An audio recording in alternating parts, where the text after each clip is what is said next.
Welcome to the INTJ Equation, a channel on typology and psychology from the lens of an healthy INTJ. Today I am joined by Andy, who's an ESFP, and Bonita, who's an INTJ, and they're going to talk a bit about their relationship. But before we get into that, I would like to remind you to like, share, subscribe, leave a comment below if you have an INF or INTJ ESFP relationship and it was different from mine. There's a link up above for the video I did with my ex-girlfriend who's an ESFP, and they say that their relationship is quite a bit different from ours, so we'll go ahead and get into it. Would you guys like to introduce yourselves? I'm Andy, and this is my wife Bonita. I'm the INTJ, he's the ESFP. I'm the ESFP.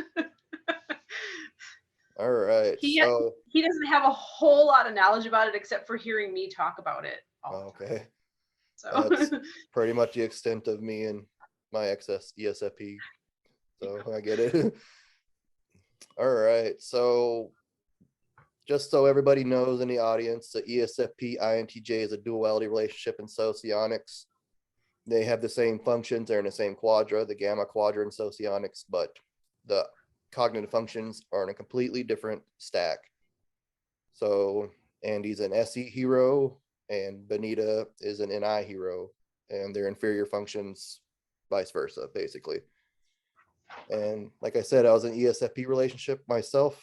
It was very turbulent, but there were a lot of other factors going on that I don't want to share exactly because she's not here to give her end on it. So I don't want to get too many details in mine, but just interacting with ESFPs in my whole life. I had a lot of SE DOMs in my family and a lot of like ESFP mom, ESFP stepdad.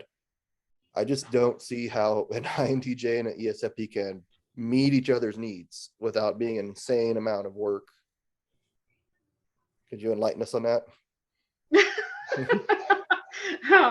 Do you have a specific question? Otherwise we could just start talking. Right? Okay, well, how long you guys been together, I guess, to begin with? A little more detail. Almost 8 years. Almost 8 years. And we lived together and we've been married like 5 years. 5 years. 5 years. Okay. So you guys are, obviously a little older than me and my ex. So do you think maturity and development's been a factor in that? Some, yeah. Also, we were married previously. I was married for over 20 years and he was married for 15. So I think, and he has 4 children and I have 4 children. So we have a lot of life experience before we met each other. Yeah. And I think that helped a lot, actually. And it sounds like you were with an ESTJ. How in the hell did you do that for 20 years? So. I'm not sure. He was some kind of TJ, but I don't know for sure. It could have been, he's still alive. Could be an ENTJ or an EST. I'm not sure which one, but he was very much, get the job done, driven to move ahead really fast and always busy. So, yeah. Okay. And I forgot what you said. His ex-wife might've been. We have no idea. Okay. We don't know. Okay. But she was very, I would say, some kind of feeler, perhaps. I mean, I don't want to categorize somebody, but yeah, I would say feeler first for sure, because everything was about feeling. Yeah. Okay. With her, that's how her whole life existence started from, was how I feel about this or how I feel about that. So it had to be something like that to begin with. Yeah, because I was quite a change. Yeah. When we got together, it was quite a change because I think he was waiting for me to express things like that. And I just kind of kept stuff to myself unless it really bothered me. And then when I would say what it was and the magnitude of what it was, he was like, well, why didn't you say something before? Like, he expected me to have an outburst of it a long time before. And I'm like, sorry, that's not how it works. Oh, I'm not going to tell you unless I really want you to know. So definitely high FI, it sounds like, for the ex-spouse for him. Something like that. Yeah, for sure. Mm-hmm. Yeah. The first 3 years was was difficult in that way because obviously we were just getting to know each other, but then we had a lot of other circumstances and other children we were dealing with, and just newly blended families basically. Had two of her children that lived here, not full time at first, but my son was full time, and he was in the middle of high school and not doing so well himself because of the divorce and everything, and then being basically thrust into a different relationship between me and someone else. So he had struggles too. So some of that was things that we had to deal with, but then just to figure out how to connect with each other. And then shortly after that, my granddaughter came to live with us. It's like we just keep having people come into our life. That was after we were married. Right. We were together for the first 3 years and not married, but then we were married, and then that was in June. We got married that year, and then it was like January, February when she came to live with us. Yep. So we had a little time with just the kids that we had here, but yeah. So this your granddaughter isn't from a kid that you have together, it's from another marriage then? No, it's from my ex-husband and my daughter. Yep. Oh, okay. Mm-hmm. We don't have any children together. Nope. Oh, okay. So where did you guys meet? How'd you meet each other? My son, which is the youngest of my 4 kids, and Bonita's youngest son went to school together. Oh yeah. And they were very good friends. But we were both going through a divorce when they were kind of really hanging out and becoming friends and spending time at each other's houses, but we never saw each other because I worked second shift and he worked first shift. So when he would come to pick up his son or what, I wasn't even around. So it took, was it like another year or something? Or I don't know, it was several months before we even actually met. We talked on the phone a couple of times, and just to say, oh, we'll trade off kids at a certain time, or I'll come pick up, or you'll pick, whatever, normal parent stuff. And a little bit about work and a little bit about divorce, because we were both going through a divorce at the time. So we had those conversations. But then finally we met because he came to pick up his son, and he came to the door, at my house, and I was home, and I opened the door and I was like, oh, he's pretty handsome. Well, I didn't know that. Even before that, then we had talked on the phone, and I had asked her to watch my son while I was at work because I wasn't around until 6 or 7 at night, and he was done with school by 2:30 or 3 o'clock.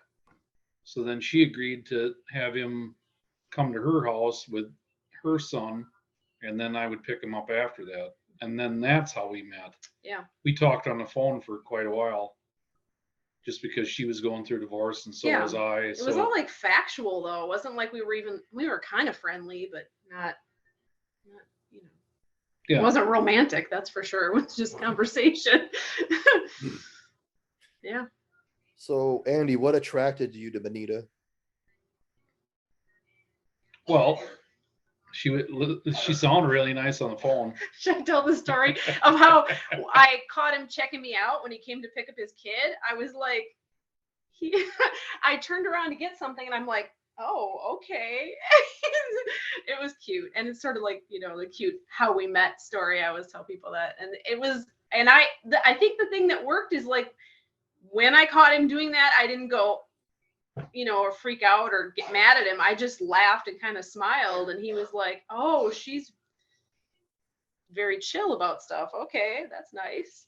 So, I mean, I think that's usually kind of what attracts ESFPs maybe to INTJs, is they're not very easily flappable. Like, not a lot of things are going to upset you or, make you get angry at somebody or fly off the handle. You're just going to kind of be like, go with the flow. Really? I thought it was kind of, I don't know. It seemed like, according to my ex, I haven't watched the video and talked to her about it in a while. She was like, it's just because I was like really serious and I could follow through on plans and things like that. And yeah, I think after a while when we got to know each other better, it was that way. But I think the first initial attraction was just because I wasn't attraction. like, yeah, that too, but I wasn't as excitable as his ex-wife. Oh, You know. so I was like, he had enough of that, and this is a little calmer. Yeah, no more drama. No more drama. Yeah. Want it. And what else besides physical reasons were you attracted to him? He seemed like a really kind person, and that was on the top of my list. And Really? it probably still is.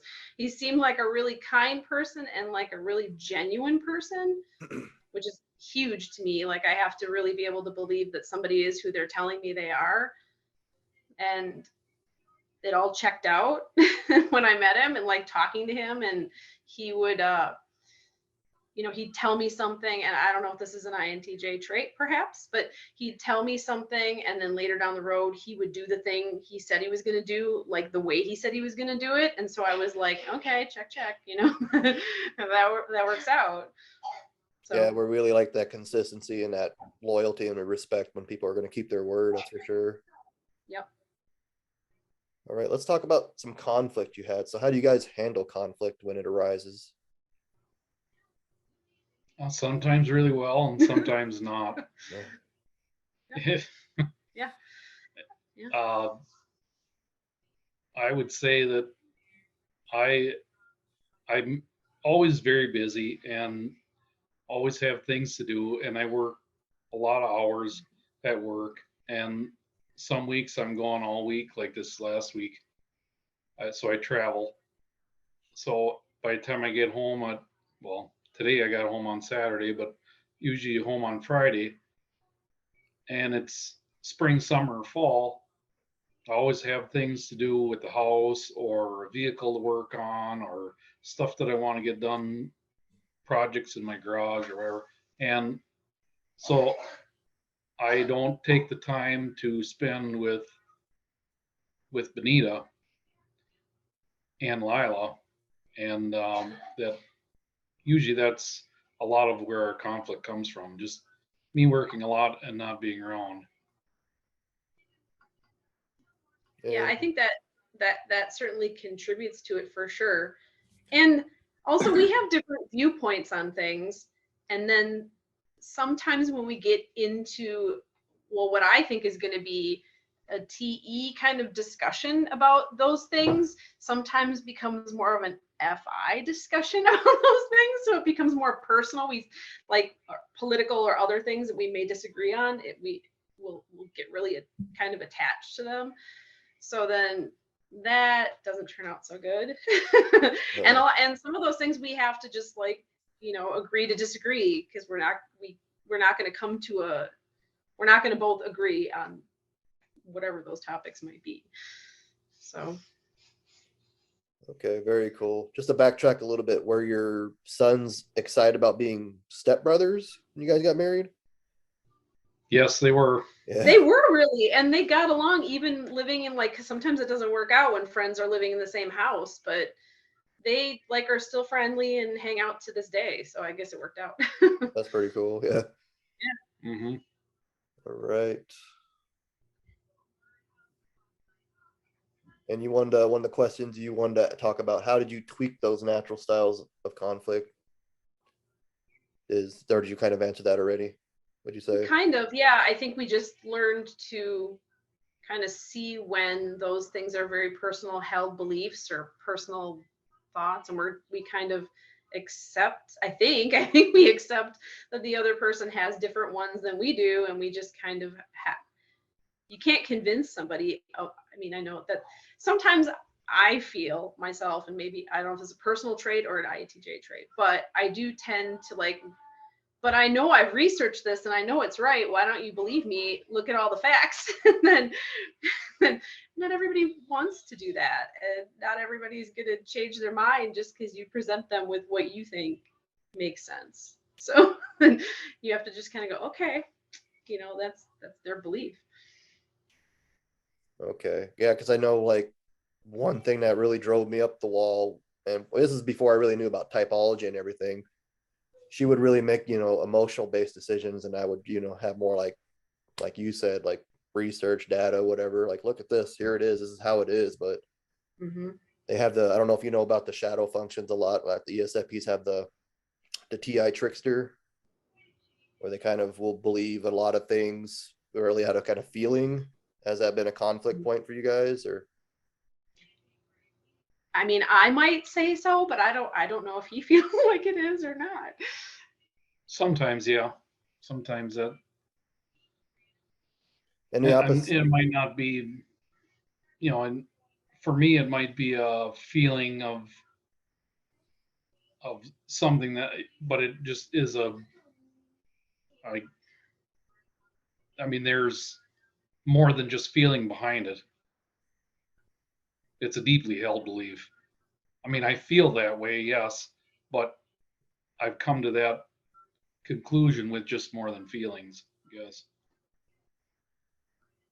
And that's stuff that nobody's going to change my mind on, no matter what, no matter who says what the facts are. Because in this day and age, there's so many facts that are, who knows if they're really facts.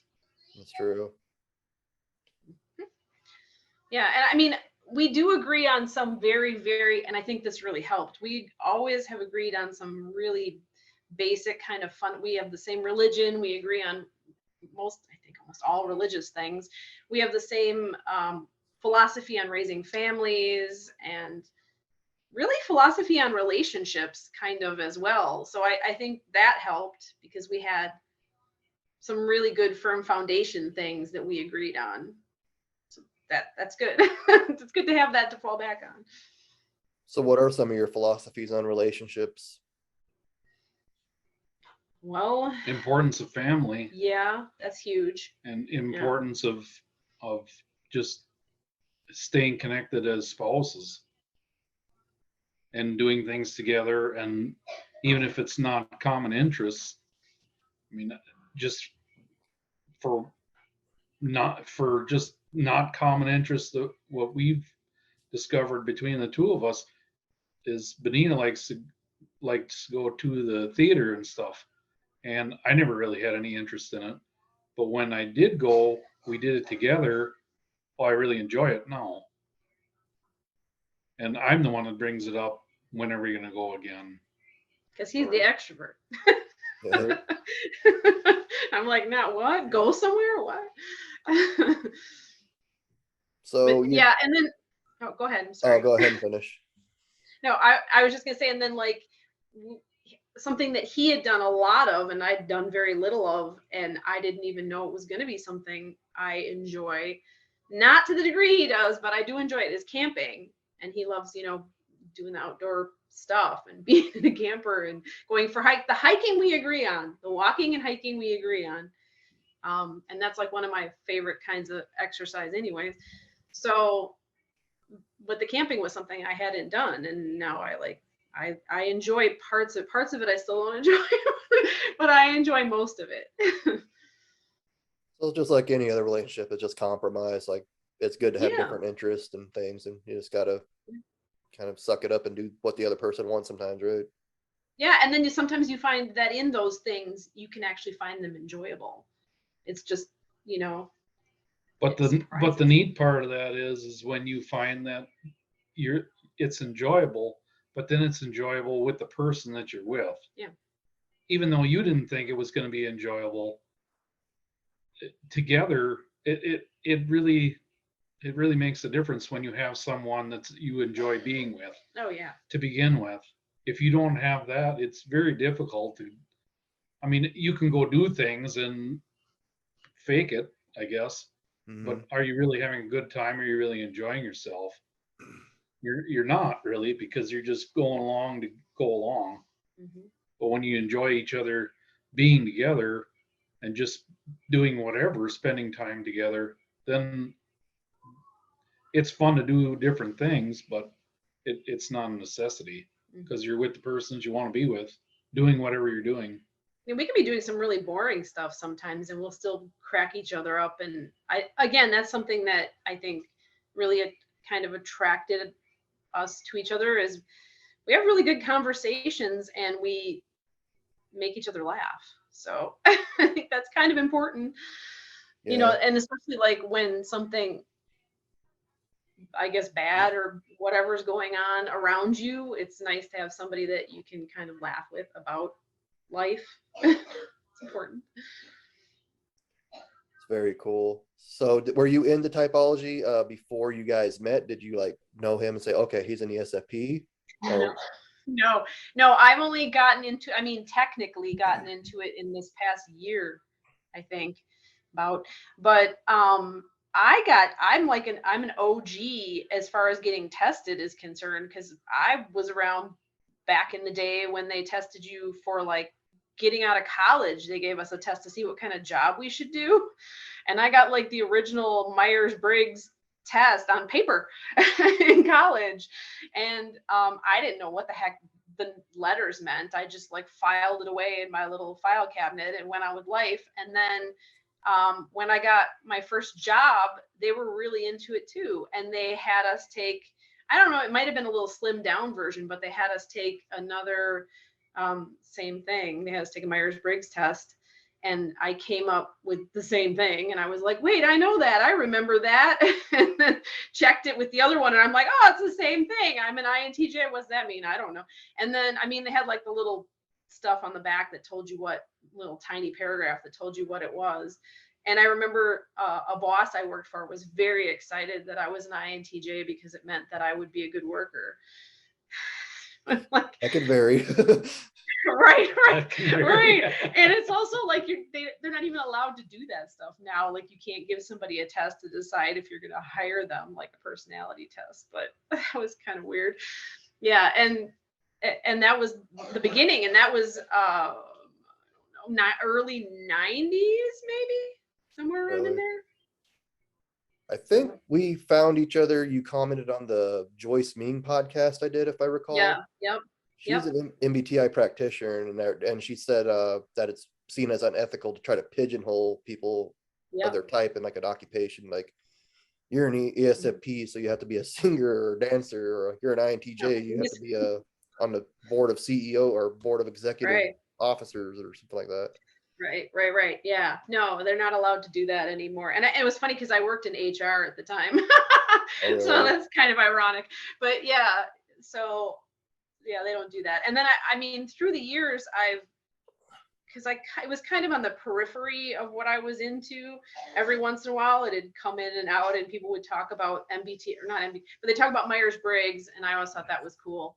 So I've taken, over the years, I've probably taken a handful of different tests, and I mean, a couple of times I think I got INTP, which I think a lot of INTJs do, and maybe even an INFJ once, but every other time I've taken it, it's always INTJ. So. Yeah, those are the mixed results I got in my late 20s. I talk about this like every podcast, I think. I took it. I got INTJ twice, INFJ once, and INTP. And I just kind of researched the types and, settled on INTJ and thought, well, this has 50% accuracy. It's not the greatest way of the typing. I don't really subscribe to tests so much. Mm-hmm. All right. So what's Andy's only taken one, but it was like it fit. When he read it, he was like, yeah, okay. So, yeah. Okay, what are your occupations? I assume you're like a truck driver, Andy? I run heavy equipment. Also have to drive truck to haul the equipment, but I mean, main task is heavy equipment. But he does a really, I think it's cool, because I could never do it. I would wreck a lot of things, but he does a really heavy SE job because he does land clearing. So he uses huge machines to like scoop up trees and just pull them out of the ground. And I don't know, it's impressive when you see it, because those machines are just ginormous. So yeah, like I was about to say, that's a really SE heavy job, because you have to be really alert and really conscious of what's going around. And I know, like, if I was doing that job, I'd be daydreaming and just wreck something. Just get a different thought and be like, wait, trees? Oh. Like getting someone's septic tank or something like that. Oh, yeah. He's had a lot of really tricky things he's had to maneuver too, like around wire or electrical lines and people's houses and stuff. And I'm like, oh, I'm so glad I don't have to do that. Yeah, because now, I mean, I've done everything that there is to do with land clearing. Plus, own my own company for 9 years doing land clearing. Had to give that up when I was going through the divorce. But the machine I run now, I really enjoy. It's a big, they call it a feller buncher. So I cut the trees and stack them up so we can run them through a whole tree chipper. But the challenge of it is that we here in Wisconsin, we have a lot of hilly ground, not like mountains, but hilly. And the machine levels, keeps the cab level, and you can go up some really steep hills and do some really work on some really wicked stuff. And we're working over houses, over power lines, next to traffic, like freeway, 4 lane highway type traffic. Something goes wrong, you're going to kill somebody. Yeah. And that's almost every day. I've tipped one of those machines over, and then they had to buy the one that they have now because I smashed it. Really? Yeah. So it's a challenge, but I like the challenge. Yeah. It's a different, every tree is different, every job is different. He told me when we first got together, I said, "Why do you do this job?" And he said, "Because I could die, but I don't." And I went, "Oh my gosh, okay." I don't need to go skydiving. I don't need to go rock climbing, anything like that. I just, my occupation is enough. Fair enough. Yeah. So what other work have you done, Bonita? You just been HR manager or? No, I was just a secretary at the time. Yeah, I worked basically doing secretarial work until I had kids, and then we just ended up changing our finances so that I could stay home. And so I was like a stay-at-home mom for all of my kids' lives. And then the most recent job I did is I was a janitor for the school system, which was interesting because I've never had a job that was like, so, like if it's a physical job and that's all you're doing is physical stuff all the time. I mean, it did help that like there's Audible books and stuff. So I was able to like put my earbuds in and like listen to books. I got through War and Peace. So that was cool. But but it was a little unusual because I've never had that kind of job. But then recently I quit working, and I guess officially I was not really retired, but whatever, I guess I retired, and now I'm a stay-at-home grandma. So there you go. Have you guys typed your kids and grandkids or? No. Well, my kids, yes. My daughter that lives with us, I think she's an ESFJ, and my son is an ENTP. Those are the two that live with us.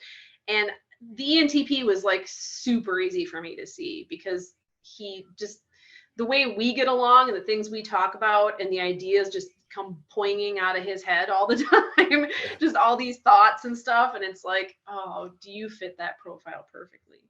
But yeah. Very cool. Those are the only, oh no, I guess I also typed my other, or she typed herself, my other daughter that doesn't live with us, that is my granddaughter's mom. And she's an something. No. She's an ENFJ. ENFJ, interesting. A lot of extroverts in my life. Yeah. Is that stressful for you at times, or? I mean, there's a lot going on, and there's a lot of conversation going on sometimes, and then I will just sometimes go off by myself and in a different room than everybody else when they're all together doing their thing, and just have a few moments of just like, okay. And then I can get back up and do whatever else has to happen. I mean, Andy's seen it before when we've gone out places, not like with my family, but just like a Christmas event, which will be coming up here, Christmas event for his business or something else where there's going to be a whole lot of people and there's a lot of, you're going to have to talk to a bunch of different people and usually strangers or whatever. Then afterward, I'll come home and I'll just be like, well, now I have noise canceling headphones. So that's probably what I'd use. But otherwise, I'd probably just get under my blanket and just sit there and be like, oh, no people just for a while. But I mean, I like it. That's the funny thing is they always talk about INTJs not, I mean, the stereotype is that we don't like being around people or whatever, but I like being around the people and talking to them. It's just tiring. Mhm. You know, you just need that break. I just don't like being around people, really. You know what? When I was younger, I would have said, I was just talking to Andy about this, that when I was like in high school and even into college, until I had my kids, I think I was very much antisocial and just like people are bleh, like I don't want to be around them. And then I think having kids kind of forces you because you have to be around teachers and you have to, you know, deal with the public for your kids. So, and going to doctors and just doing all this stuff for your kids. So it kind of, you know, you learn how to do it a little better, I think. Yeah, for sure. I think that's the motivation because I have a 5-year-old son who's, I think he's going to be an ESFP or ESTP. He's still young. It's still early, and he's been throwing me some curveballs lately. He's been wanting to stay home all day. I don't know what that's about. Usually he wants to go out and play at the park and go see people and stuff like that. I don't know if I'm just rubbing off on him, but what's your experience been like growing up, Andy? How were you like when you were a kid? Oh, I grew up on a dairy farm, so there was always something to be done. It was work all the time. You milk cows twice a day, no matter. I mean, hurricane, snow, tornadoes didn't matter. You had to go milk. Yeah. So I grew up with that.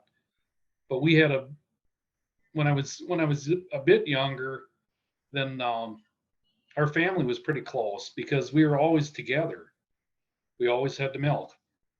We didn't have a really big farm to where we had people that we had hired to come in and help. It was all us. So my dad had a full-time job driving truck plus milking cows. My mom had a full-time job plus milking cows. And the three of us, three boys, my two brothers and I'm the middle. Then we would in the summertime. My grandpa was retired, but he would farm. He never milked cows, but he had farmed all of his life, and so we did a lot of work during the summer. When my dad he got his 2 weeks vacation and from driving, and we'd go bale hay for 2 weeks. So that was his vacation. No. Other than that, he worked 5 days a week, and then we worked all weekend, especially during the summer. Spring, summer, fall was work every weekend on the farm. So it was a challenge for sure because I mean there was always something to do, but it was nice to have time to do nothing in the middle of winter. All we had to do was milk in the morning and milk at night, especially on a Sunday. After church, we just chill out and watch movies and stuff. And it was fun because we were always together and we all got along pretty well, I thought. That's cool. I know ESFPs are a lot like INTJs. When they don't have their freedom, then we get pretty irritable. Was that a challenge for you? Always having to, go to school and work, not having the time to have fun? There was sometimes that I could do things on my own, and I had friends that lived real close, so then they would come over and stay overnight, and they'd go and help us milk. So I had friends, to do things together that way. I'd get to sleep over at their house sometimes, once in a while, not very often on weekends, but once in a while. And I was in Cub Scouts when I was little for a year or two or something like that. And my parents did, let me do some of that stuff, especially when I was younger. When I was older, then it was up to me then to find things to do when there wasn't farm work to do. And it helped when I was in high school because my dad had gotten laid off from his driving job and he was farming full time. So we didn't have as much to do all the time. So I had a lot more free time. So I just get it on my bike and I'd ride for the whole day and come back. Just as long as I was at the barn at night to milk cows at night, then I could do things I want to do or go see friends or whatever during the day. Very different lifestyle. Well, my family grew up as farmers too. I did a little bit here and there, but nothing major like that. Bonita, how was your early experience as an INTJ? Suburban, basically living. My dad was an architect when I was younger, and my mom like worked as kind of like like a nurse kind of, or like I don't know what they're called, but the people that change the bedpans and do all the grunt jobs in the nursing.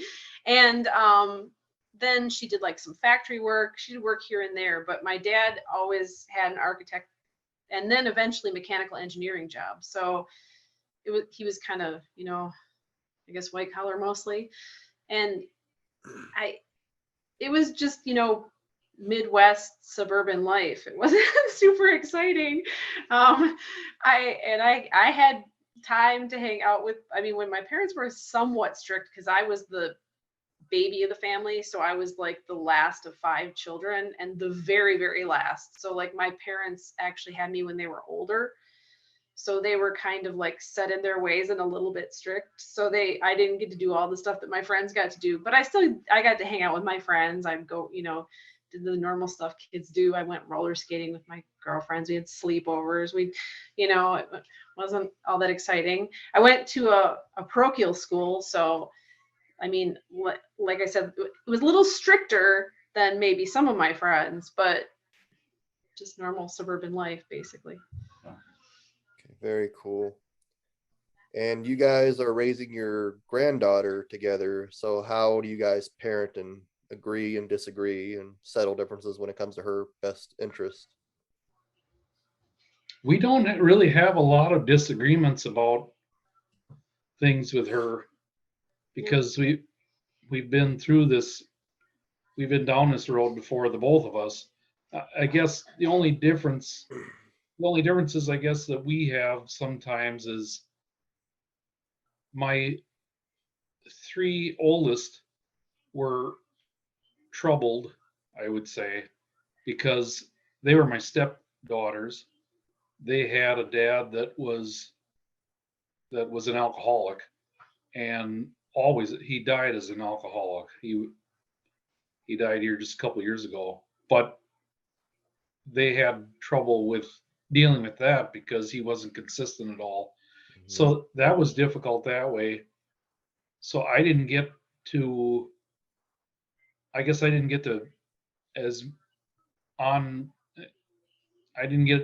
deal with that as much as I wanted to, because my ex-wife basically took that part, and she was the one that always dealt with their feelings and stuff. I was more the disciplinarian. So that was harder that way. But as the kids got older, they would just walk all over her, and she wouldn't stand up for herself or be a parent. She wanted to be their friend. Mm-hmm. So I had that experience with that. But then when my son came along, then he and I connected on a lot of things, because he knew if he wanted to hang out with dad, then he went outside if I was working on some, and he hung out with dad. So he went, and at that time when he was younger, I had my own business, so I was able to take him along on a lot of stuff. And he spent more time in a semi truck than he did in a car for many years, till he was probably 13 or 14. He would go with me on the weekends, during the summer. He would go almost every day for some days, especially during the summer. If he didn't have much going on, he went with me and rode along and watched me work. Or he'd sit in the back of the machine and ride along. So that was different. We had a different relationship. So when Lila came along, then between the two of us, I guess the way that I was raised in the way that I had to deal with my 3 stepdaughters. I wanted to be not so much the disciplinarian because I had to do that with them, but I wanted to be the one. I wanted to be the dad that was going to have fun with her. We were going to go places and do things. She has interests. I want to be there more than I was for my son, with my son, because he was just with me because he was with me. We weren't doing stuff that he necessarily wanted to do. He just wanted to hang out with me. Mm-hmm. So with Lila, it's different. So then just the way she's with her most of the time, so she disciplines most of the time. But which was my role in my other relationship too. Yeah. Like I pretty much raised my kids on it was a somewhat dysfunctional. There was a lot, like you said about your relationship, there was a lot going on. So I was, I pretty much raised the kids. So that's not a big, and I didn't really mind that part of it. And so I don't mind doing that with Lila either. It's, INTJs like being independent. I don't mind taking over and doing some stuff as long as I can make the plan and then the plan goes the way it should. Then I'm good. So that works for us too. Yeah. I mean, it's every once in a while I'm a little jealous because he gets to leave and then he comes home and he's exciting, because he's been gone for like a whole week and I've just been here making sure she brushes her teeth and, all the boring stuff parents have to do. But other than that, I think it works out. Yeah, I think those too. Pretty good. All right, maybe it's just because you're tired, Andy. You had a long day at work, or you're just not used to being on video. You do come off ISFP-ish. Have you guys ever considered that? No, I thought I did think he's like, what does that mean? What does that mean?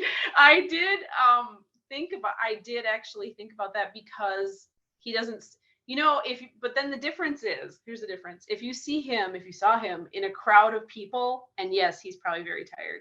Because how long did you work today? I don't know. Well, I worked 8 hours. I only worked 8 hours and then drove how long though? And then drove 2 hours okay. home. And right. That's a 12-hour day, right? Yeah. 12-hour day. Just like every day. But if you saw him in a crowd full of people or like with his fam, I mean, he's just like, kind of works the room. I guess we both do in our own ways, but yeah, he's very extroverted when he's around other people and in his element, I guess, more. Yeah, I get it. Because when I did the short video with my ex, she was a lot calmer, nowhere near as bubbly and stuff as she normally is. So yeah, I think being in front of a camera and being in front of a group of people is a different dynamic. Yeah, this is much more. I think that's what it is. Yeah. I think being in front of a camera and stuff. It's very quiet, and it's kind of like probably better for INTJs than it is for ESFPs. There's not a lot going on, so you can just focus. Yeah, that's what I was going to say. Like in a group of people, it doesn't work well for me, but when I'm on camera, I'm pretty comfortable because I guess we like to set the setting. I guess I can set this and make it controlled environment. When you're in a group, it's not so much that way. No. Right. So we'll definitely get into the inferior functions. Well, so let's go ahead and jump into the functions. We'll get to the inferior function. I know you want to talk about that. So, like I said, Andy's SE hero and Bonita's NI hero. They have the opposite inferior functions. So it's the flopped around. So how do you guys deal with that? Like I said, NI makes us really pride in our freedom. We want things, we have goals, and we find ways of getting to it. INTJs are all about that, and ESFPs are kind of insecure about that. They don't always think the consequences through, and sometimes they can get in trouble. Sometimes, they can put their foot in their mouth, and the vice versa. Like we were talking about Andy working with the tractors, the heavy equipment, things like that. He's in the moment. He's aware of everything that's going on around him. He, lives in the moment, doesn't plan and think like an INTJ would, where INTJs are insecure about that sort of thing. So how do you guys deal with that? Well, this may be, I don't know if this is exactly answering that. Maybe it is kind of, but I've found when in the beginning of our relationship that at least for us working on projects at home, I'll just use that as the example. When we work on projects at home, we can work on the same project. We just can't have the same job because we'll drive each other crazy. Yeah. So it's like we can work on a project together. He's got to have absolutely his thing he's doing. I got to have absolutely my thing I'm doing. Otherwise, even like if we're cooking together in the same kitchen, it's like it's not hostile. It's just we both go towards the same thing at the same time and bump into each other all the time. There's not, it's like, oh, whoa.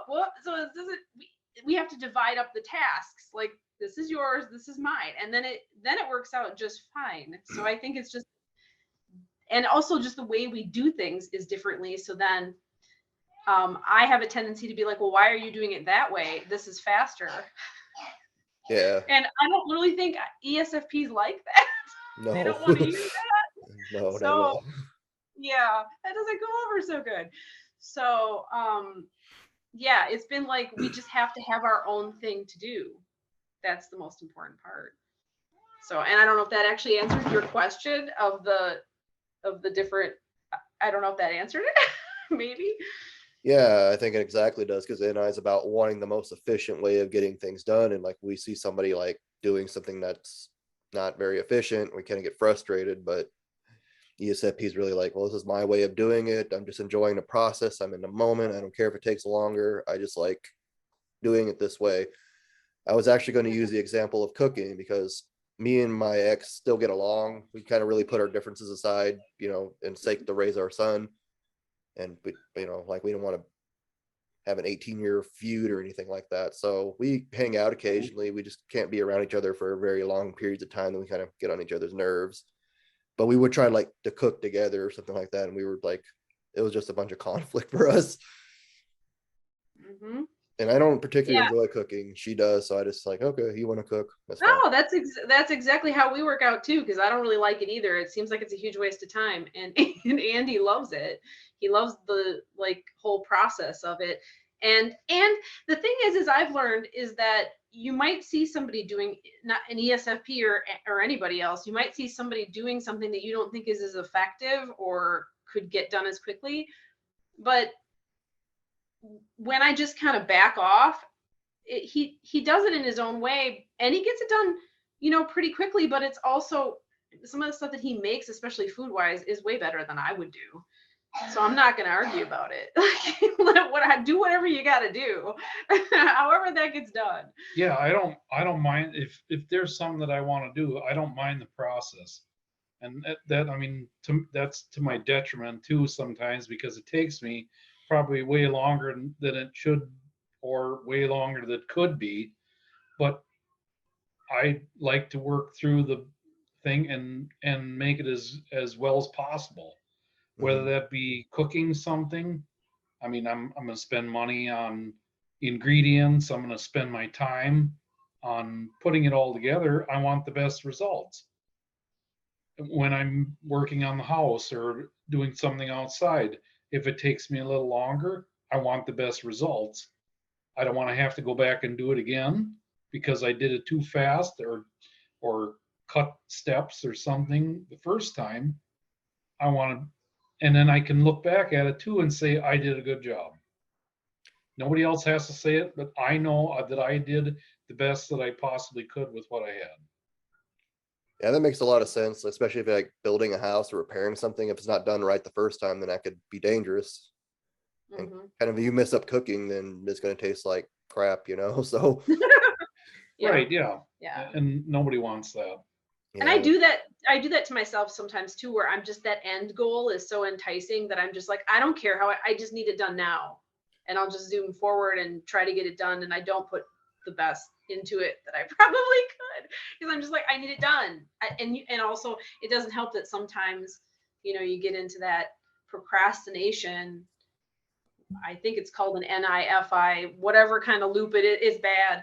And I just won't do the thing until the last minute because I'm just like, oh, I should do it. And then I have all these reasons or thoughts of what could happen. And I'm like, and then eventually I'll get to it. But then again, that's not putting your best into it either, because now it really just has to get done. So then I just want the result. I don't even care. I have the same problem. That's true. We do kind of share that one. We share that same problem. Just and a little differently. Yeah. Usually my thing that I always procrastinate on is any kind of paperwork. Like every week I have paperwork I have to do for work, and it's always Sunday morning or Sunday night doing it. So we have to enter it in a computer system. Wait, who came up with that system of entering it in the computer system? system? Well, you came up with this system, and she enters it in the computer because I can't stand computers. Yeah. We don't get along very well. Yeah, you and computers are not compatible. Yeah, but I procrastinate on those kinds of things. But there's other things that, I mean, that I could procrastinate on, but I don't.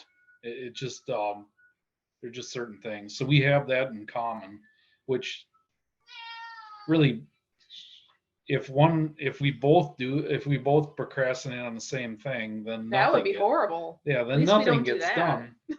She doesn't like paperwork either, so I'm not a huge fan of it. But I like having it in order, and if I did it the way that he did it, it would drive me crazy. But it's his and he's doing it, so I don't care.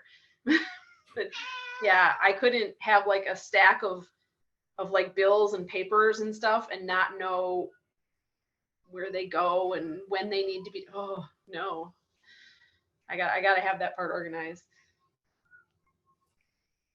Very cool. Yeah, I think that's a good way of looking at it. Like you just kind of cover each other's blind spots in a lot of ways, right? Right. The next function lineup, ESFPs have FI and INTJs have the TE. It's the second slot, the parent, father, mother function. It's kind of like your source of responsibility. A lot of people think that you can do it, develop it later in life, which I think I did. For an ESFP, it's kind of your values and your own morals kind of mature, and you kind of, like you said, like it's very important to have family and like that. So that's like your own personal value system. And for INTJs, their TE would be like, I guess, educating people on something. How does that work together for you guys? She's always trying to educate me on all kinds of things. Yeah, that's probably true. Yeah. Sometimes when I don't want to be educated by anything. Yeah. Because I just put in a 12-hour day or in a 6-day week, 12-hour days or something. I just want to do absolutely nothing.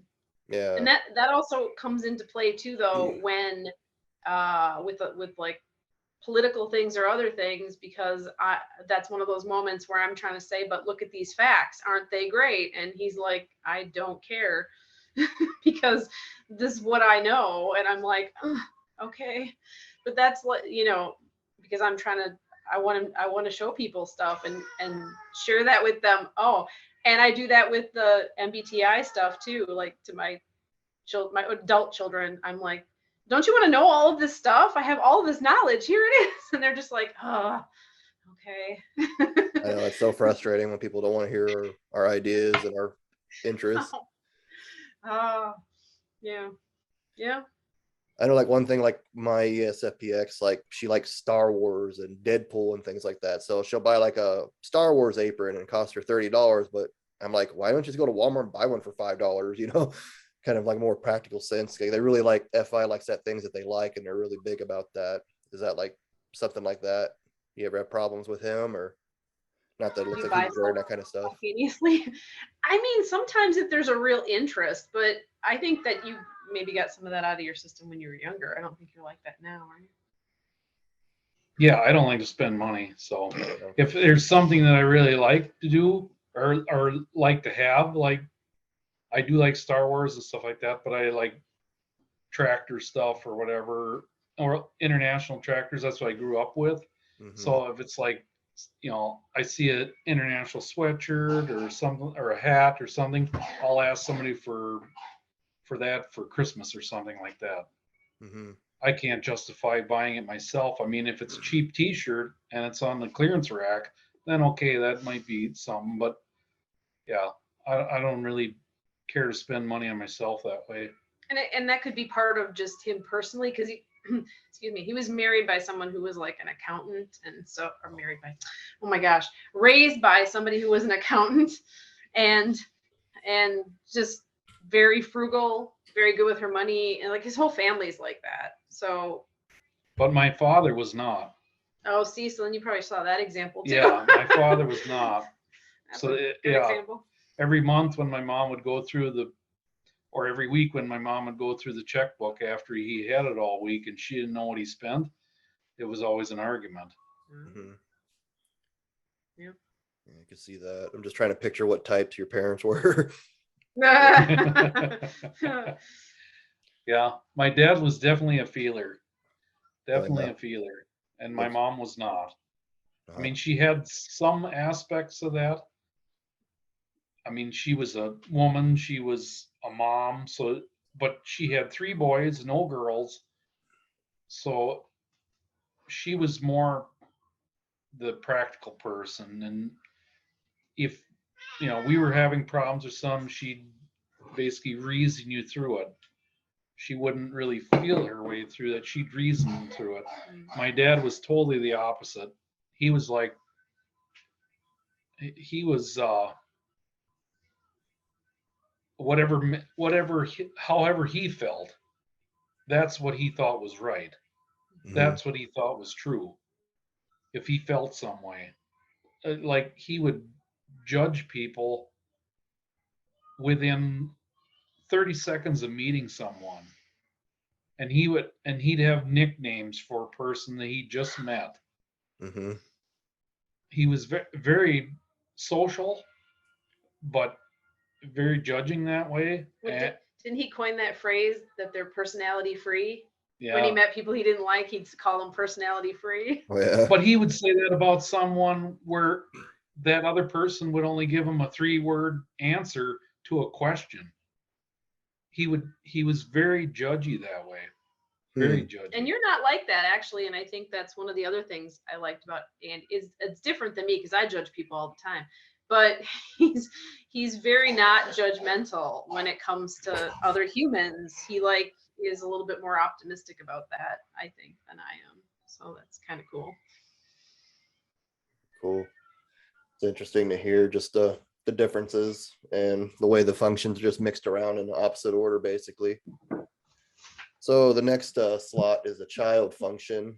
For INTJs, they're real sensitive on the inside, and we can be a lot more sensitive than people put off. We kind of have our own value system. Like if we don't like doing something, we won't do it. If it doesn't feel right, doesn't line up with us, then we just don't agree with it, and we're pretty stubborn. Yeah. And for ESFP, for TE, how does that work exactly? I guess I know my ex, she'll just kind of like hear something from somebody and she'll just believe it without really checking it. I guess she kind of uses her FI rather than verifying the TI, and she's kind of impressionable in that way. So how does that kind of work with you guys? I would say that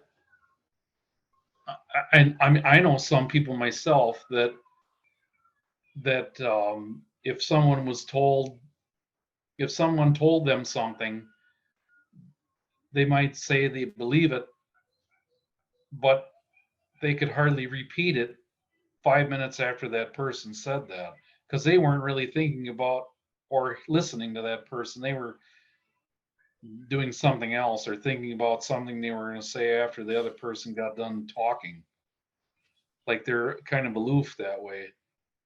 But then other people are that I know that are somewhat like that. They I don't know if it's really gullible is the word for it, or just agreeable. Just go along to get along. Mm-hmm. They don't have really any opinion of their own, so they take everybody else's opinion. Yeah. Yeah, I don't have that problem usually. I don't usually have that problem either. We don't have that problem. I usually have my own opinion. We have a lot of opinions. I mean, there might be something that I have no idea about, so then I'm gonna be curious and listen to. Yeah. Yeah, I think that the FI, I would say, I think Andy can relate to this with me, is that one of the things he said about me is we were hanging around with his family one of the first times I think I'd met them all. And I was doing the, I guess, somewhat typical INTJ thing of sort of sitting back and getting quiet and just watching everybody do their thing and not emoting very much, and like talking to people when they talk to me, but I wasn't, I was just getting to know these people. So I was like watching them all and figuring them all out. And then as we left or whatever, we were talking in the car and I'm just giving him a breakdown of everybody, like what I liked about them and what I thought about them and what I was thinking while we were there.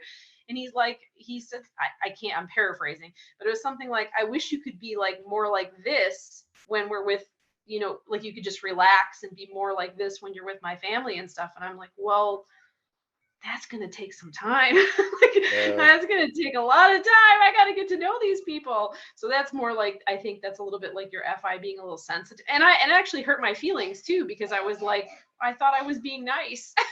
Yeah. And I was being nice, but I wasn't being FE nice, so that's like, I didn't walk out and leave the room. That's nice for me. I stayed there. I mean, oh yeah. See, I'm not used to that because my whole family is very verbal and and everybody talks to everybody, and there's always some sort of argument going on in the background or discussion of some sort or whatever. There's hardly anybody that just sits there. Yeah, that's true. And if my dad was still alive and he would have been there, that there would have been none of that, because he would have singled out the person that wasn't talking and made him talk. But I still, however, I will say, if somebody pokes at me enough, like if we're in some kind of thing like that where we're all talking into that, like, so if your dad, I didn't get to meet the man, but if I had, and he had approached me and said something, I would have had something to say, and I think we would have got along, because I can be, INTJs can be a little sarcastic, just a little. And I think you would have enjoyed that, because like that's how my family rolls. We might be a little quiet now and again, but there's going to be some sarcasm. Mm-hmm. And there's some people in Andy's family like that they get it. And we get along very well now. So it's good.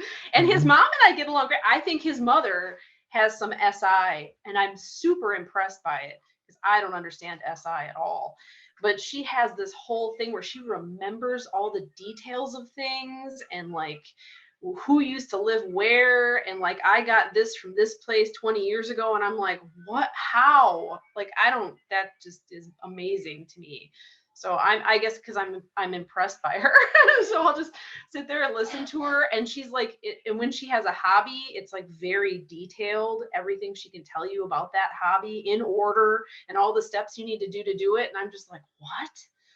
So, we have, even if you don't have the same functions as other people, it's like sometimes that's even more interesting, because then you're like, how does that work?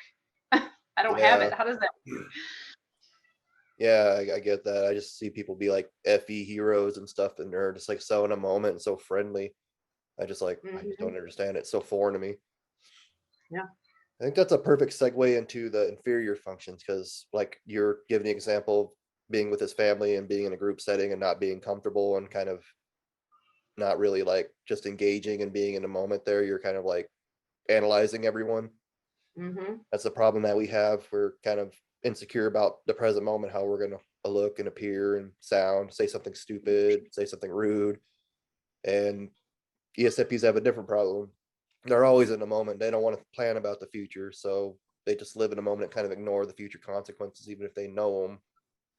How do you guys, I think that's one real big benefit here, is the developing the inferior function in a duality relationship.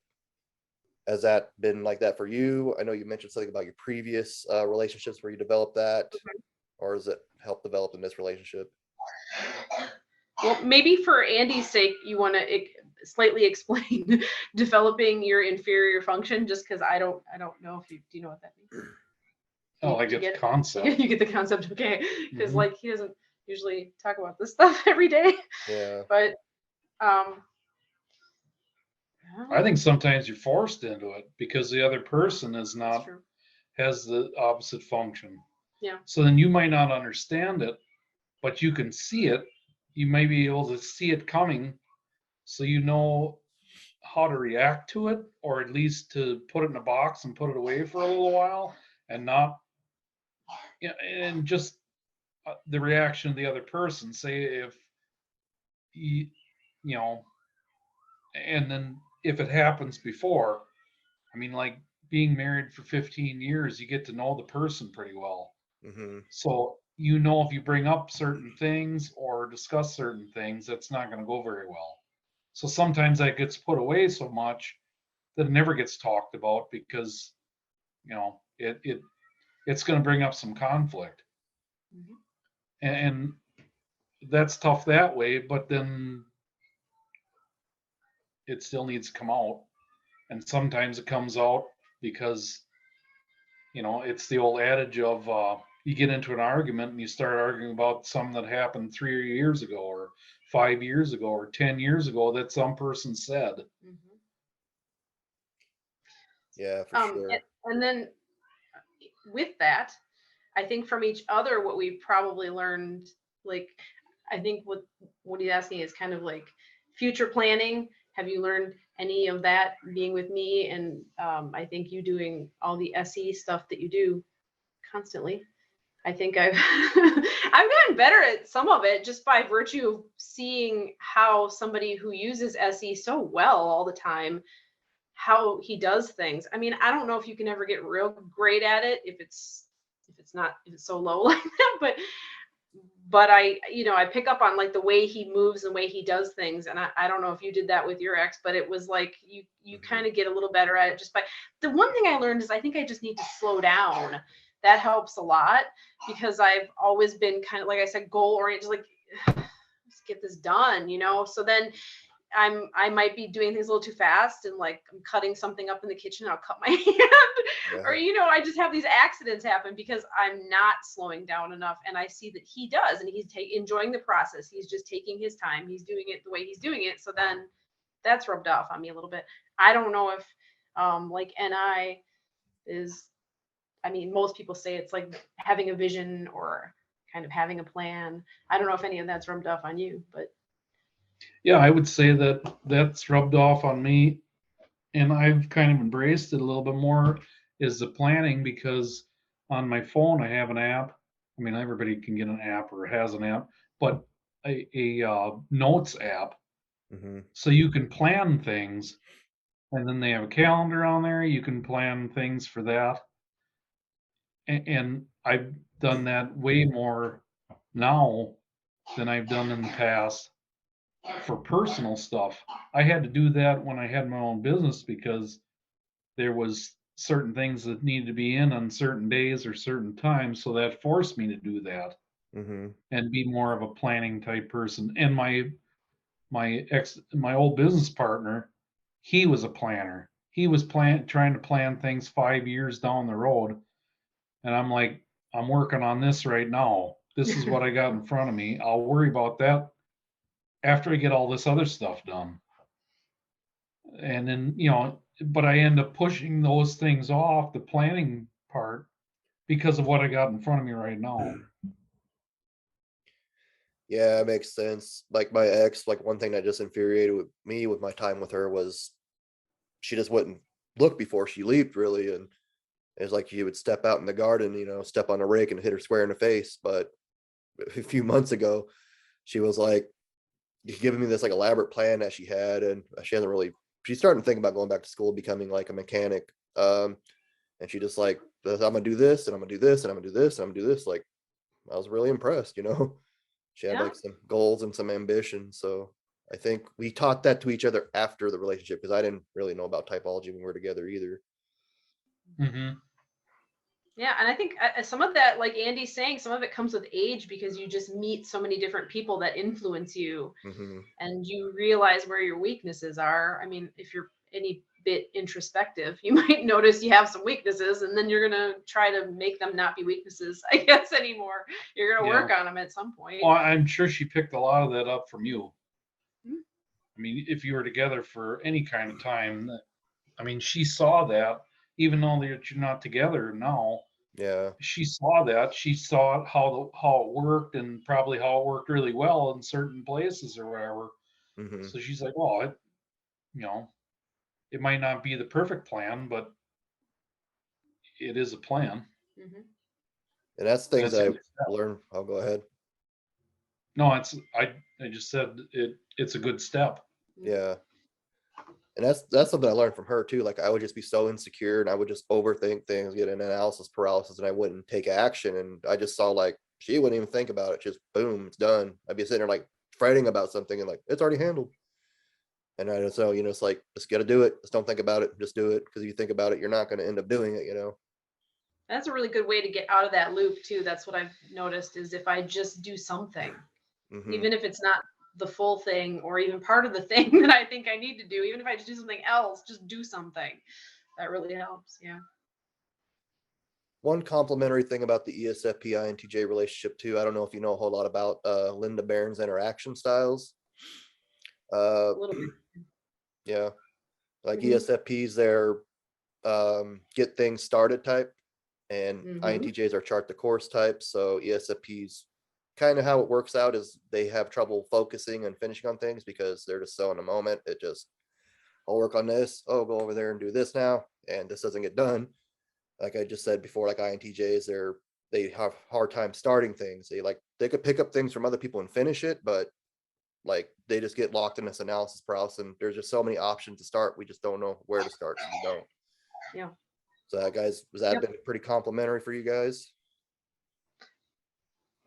Yeah. I mean, yeah, I think just a lot of times I'll have the idea maybe, or we kind of have ideas at the same time, but I'll have the idea and kind of the plan, and then he'll be like, well, let's do that then. And I'm like, wait, it's a plan, but it's not ready. And then he'll just be like, oh, well, we can do it. We'll do it next week. And I'm like, holy cow, okay. I guess we're doing it next week. But, Right. That's why I have 45 projects that are not done. Yeah. well, that too. Yeah. Because I'll get started on something and get it to where it's functional, but it's not finished.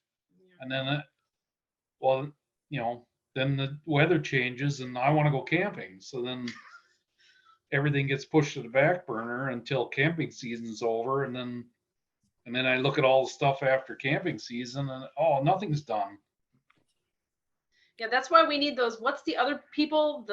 Isn't there like somebody else that just finishes the jobs? We need that person, whoever they are. And the Linda Barron's thing. Who are the people that finish everything? I can't remember who they are, but we need them.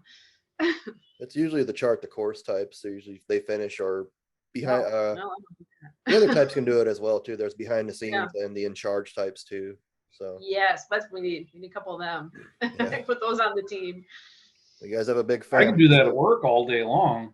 Yeah, that's different too. Yeah, being at work is different. Yeah, I can do that all day long at work. I can start early in the morning and work until there's past light, and have 3 other people there that are working with me, and we can just work until it's done. Mm, I can't do that at home though. I get too distracted, like you say, or just run out of time and then can't get back to it, find something else to do. yeah, But that ESFP energy is so cool. I wish I had it. yeah. I really do. I know, like the SC. I was thinking about today, like SE heroes and FE heroes. They're just so energetic. Yeah. Yep. That's why we collapse at the end of the day. That's true though. I mean, because I think Joyce Meng was talking about this. She was saying how extroverts just in general, but I think ESFPs are a great example. They'll put all that energy out during the day, and then when they go to bed at night, their head hits the pillow and they're like, ow. They're just asleep. And I'm there and it's nighttime and I'm like, oh, it's so quiet. And that's when my brain just starts coming up with stuff. And I'm like, well, now I'm not tired. Now it's 2 a.m. So I know. That's the same thing. I'll lay in bed and everything that you could think of goes through your head. It's just like you can't shut it off. It's a nightmare at times. I guess the opposite of a nightmare because you can't sleep, but yeah, exactly. Yeah. all right. I don't know how well versed you guys are on the shadow functions. I use John Beebe's 8-function model. It's not as common as the standard 4 ego MBTI stuff. The opposing personality is something that works against your hero function, which is SE for ESFPs, NI for INTJs. So the NI was the NE was shadow NI for INTJs, and SI for INTJ or ESFPs. Yes, so SIs, they're like ESFPs and ESTPs. One thing that would kind of trigger me about them is the immature ones, at least. They would have to have stories. They would like SI is really storytelling and telling from their own personal experiences. Especially ESTPs are horrible about this. If they can't think of a good story, they'll make one up. And it might just be the most ridiculous sounding thing on it. And if you call them on their crap, they get upset. And they kind of dwell on the past. Like the past will never be as good as the present or the future. And they just kind of live like ESFP, ESTP breakups. They just dwell on that person. They think like there's just no future after that person. Like if they're really, in love with that person. And INTJs, for their any opposing personality, they, like I said, like I lay in bed and I could think of all the horrible things that could possibly happen to my son. Like NE's like the one personal outcome that's best. NE's everything else, basically. Mm-hmm. Or like you'll have ill intentions about people, like you'll analyze them and judge them and things like that, like very quickly. And like, is this person going to stab me in the back? Are they going to betray me? We're very paranoid, basically. Has that been any conflict for you guys? Like, do you ever get paranoid like Andy or something? Not about him, but I'll tell him that somebody's got a bad intent. Like I'll just guess somebody's intent and I'll be like, well, I don't trust them. I don't think that I think they're up to something, and he'll be like, how do you know that? And I'm like, I just know. And there's like maybe not a logical reason behind it. And like you're saying, it could just be, sometimes I do judge too quickly on the vibe or what I believe is the intent that somebody has. And it might not be their intention, but I'm like, well, it's better to, think it's negative than to think it's positive and then, get taken advantage of. So I come from that, and it's kind of good that Andy is, like I said, a lot more optimistic about that. He has more of a like, well, people are good until they're proven they're not good, and then I'm like, oh, I guess I don't want to believe it. But there have been times where I'm, I like to say my gut's 100%. I don't know. I think I judge too harshly and too quickly sometimes where people are concerned. So that, that definitely happens. I can definitely resonate with that. What about you, Andy? Do you like ever, I don't want to start any problems here or anything, but compare like your ex-wife to Bonita and like, wow, I wish you did this. I like my ex-wife. I don't know if you liked anything about your ex-wife. I don't really know. But do you ever like compare her to your ex and like, why don't you do this like she did? This is not what I liked or anything like that. But you do compare, not me to her, but he does compare restaurants. Oh my gosh. He's very particular. No, not with my ex-wife though. No, not with your ex-wife, but with other things in life, he's very comparing like, well, this was better at this place, and I don't know why they can't do it here. Things like that, like with food and stuff, you're that way for sure. It's actually kind of funny going to restaurants with him because you wouldn't expect, because he's very easygoing and nice about a lot of other things, but food, and if they don't do it right, it's humorous to me because I don't care. Like, it's not a big deal to me, but he really cares if something's not done right. So I had to work hard for that money that I have to go out to a restaurant. I want a nice meal. Yeah. I don't care where I'm going. If you can't at least give it some effort, and the wait, the service, that's probably the biggest selling point for me. You can have, food, it's okay, but if the service is garbage, or they bring it out and it's cold, and then they want to argue with you about it or something. That drives me crazy. But you do compare places too. You do put them against each other. Like, I had this really good meal in this place, and and you want it to be that way wherever you're going, and then it doesn't sometimes happen. Well, it never does. I compare places all the time because I go to so many different towns and cities, and so I get to try different restaurants and different places to go and different all kinds of different things, places to shop, find clothes or whatever. Yeah, like the wife comparing wives thing was just an example. It's not like that all ESFPs or ESTPs do it. It was just something I was just throwing out there. No, Bonita is so opposite of what my ex-wife was. There's no comparison, really. I mean, just on a basic level. Not saying one person's good or bad, and one right. person's not. It's just she's just I've met her and we've spoken so different. and we get along just fine. It's just I can absolutely see that. It's just we're completely different kinds of people. And I'm like, how did you marry us both? I don't know. Yeah, totally different. Right. The next one is the cynics or the critic function. It's kind of where you're critical towards yourself or others. Like a ESFP has FE, so they can be very critical towards other people's feelings. They put their feelings first, and they can kind of be called selfish. INTJs have TI cynics. They can either think that they are like intelligently superior and they think what they believe is right, and it might not necessarily be that way, or they could think that they're stupid and not really take any action, or they feel inferior to do something. I don't know if that's really gonna, I guess that would, because you both have FI in your ego. Mm-hmm. How does that work for you guys? I don't know if I mean, I sometimes feel like that's a sore spot for me, is like my intelligence being insulted. If I feel like someone's insulting my intelligence, that's huge. So that might be part of that, but I don't see it so much with Andy. What I see it with is my son, the ENTP, because he'll shoot down my logic all the time. Like I'll think something just makes perfect sense to me, and then he'll be like, well, what about this? And I'm like, ah. Like we get along really, really well, but that, he finds that straighter way or whatever than I have, and then I'm like, oh man, why didn't I think of that? But I mean, you're not going to outthink and idea an E, so that's not probably going to happen. So I have those moments that happen. I don't think it really happens that much with Andy though.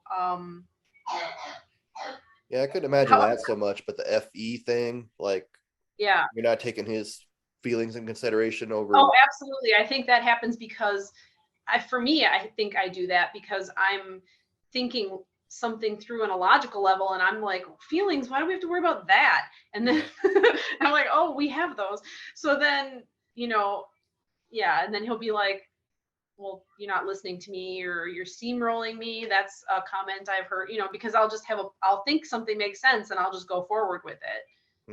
So without kind of, perfect example, my daughter, who is a feeler and is ESFJ, so the sweetest of kind of feelers, and I had the door closed in the kitchen for whatever reason, and Andy came home and the door was shut, and I'm like, I have the door shut, just leave. And he heard that as like, well, hi. Nobody even said hello to him. I basically just barked from across the room. The door is shut for whatever reason. It's shut. I thought I was just relaying a message.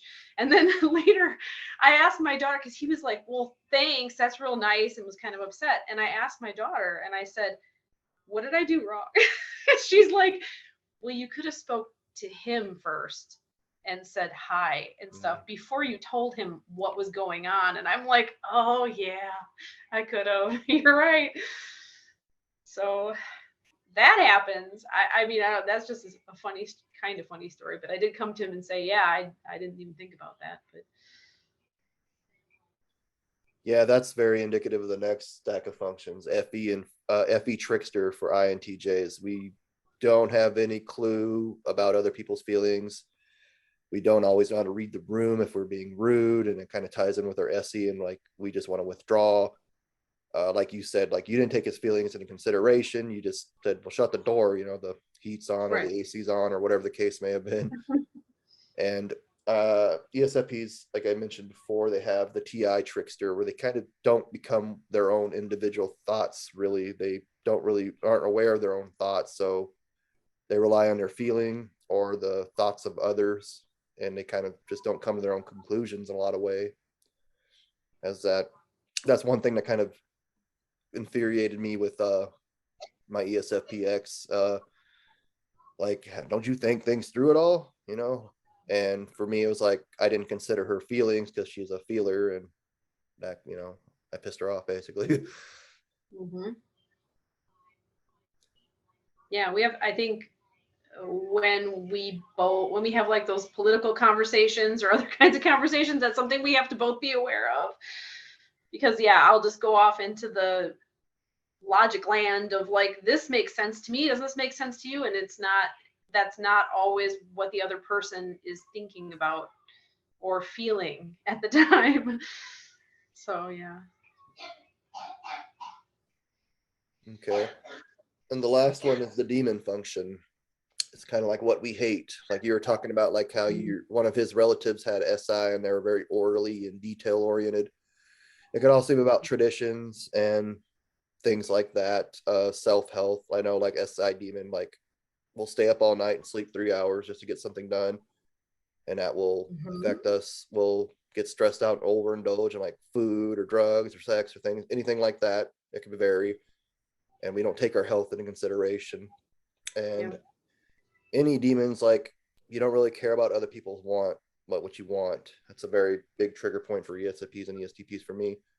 Like they're all about what they want, and what nobody else want doesn't matter. Like, you know, how's that, anything like that been going on for you guys that's negative or positive you think of? I mean, I know I can totally relate to what you said with the S. I pay very little attention. I mean, I forget to drink water. I've been outside like working on something, practically had heat stroke because I came in and I'm like, why do I feel like this? And, oh, I didn't drink anything all day. Oh, could that be it? Yeah. You know, I have those moments. I stay up too late, same idea. So, I mean, yeah, I can absolutely relate to not. That's why sometimes it's good to have someone who's very SE, because we'll go I don't even think about this. It's so bizarre.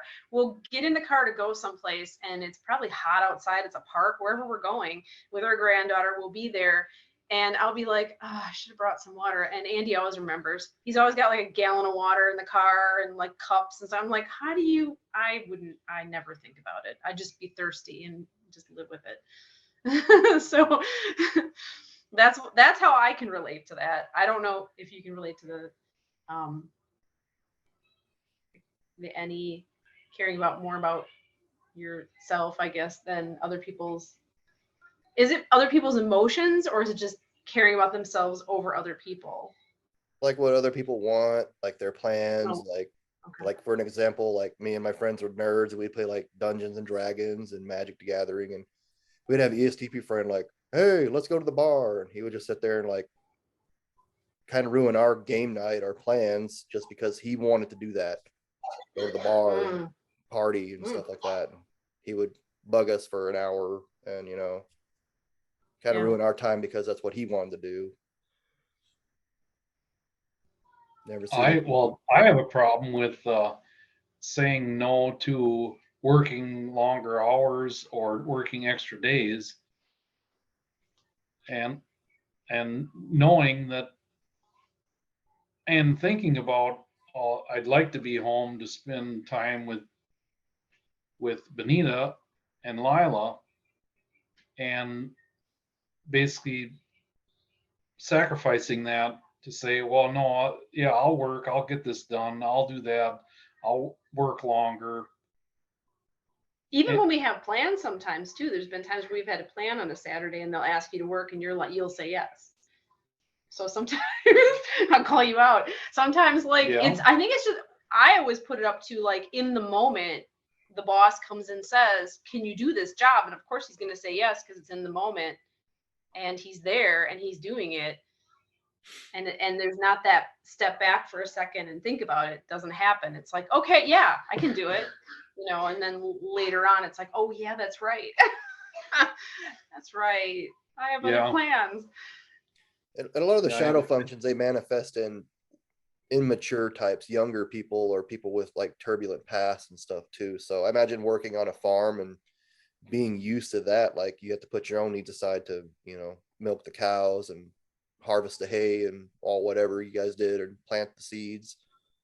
So I'm sure that was like you sacrifice your time. You also could sacrifice your health, because when we milked, we didn't have real fancy stuff like they do nowadays with robot milkers and all this other stuff. We got in between each cow and milked them with a machine. So you got in between each cow, they could kick you and just about kill you. Or working with machinery, all that stuff, Yeah. you took all that out of there. You get the job done, but I mean, there were many moments where you could have died. Absolutely. My grandpa was a poor cotton farmer from Arkansas, and he cut off his finger on some machinery when he was a kid. So yeah, it's a different life Yeah, back then.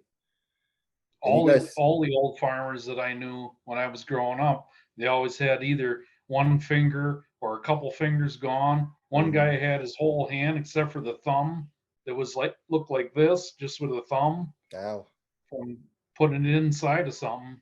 I mean, that was just typical. yeah, I mean, that's the way people worked. It was, you know, some guys even say no, if you don't get blood on every job, you're not working. yeah.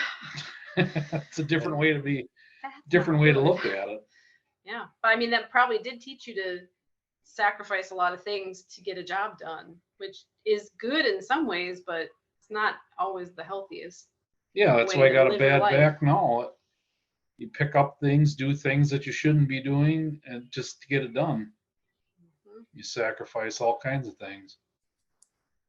And it's probably a generational difference, but compared to my upbringing and everybody else I talked to on the podcast and just throughout life, and you guys kind of had like the wholesome American upbringing. It sounded like you'd see like in movies and stuff.